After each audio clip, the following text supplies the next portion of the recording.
Let's talk about the cryosphere.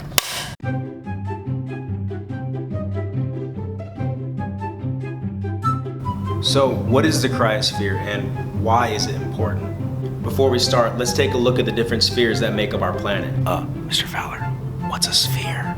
Everything in Earth's system can be placed into major subsystems: land, water, living things, or even air.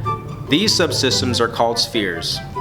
Here's the 5 that make up our planet. You have the biosphere, the lithosphere, the atmosphere, the hydrosphere, and finally, the cryosphere. The cryosphere is the frozen part of our planet, so who cares? Nobody lives there, what does it matter, right? That's actually not true. There are people that do live in the cryosphere.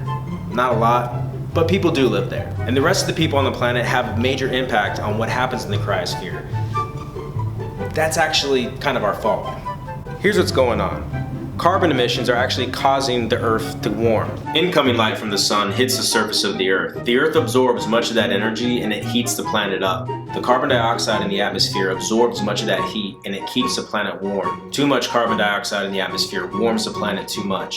If there isn't enough carbon dioxide in the atmosphere, it cools the planet down. This greenhouse effect is what causes life to be sustained on Earth. So what do the glaciers have to do with this? If much of that white disappears because the ice has melted, that heat isn't going to be able to be reflected back into space. It's the same reason people in Arizona like to buy white cars. They think that it's going to be cooler because it's going to reflect light. They know that the light is going to reflect off the surface better than if they got a black car. Sure, you can get a white car, but this is Arizona. It doesn't matter if the car is white or black. It's still going to be hot.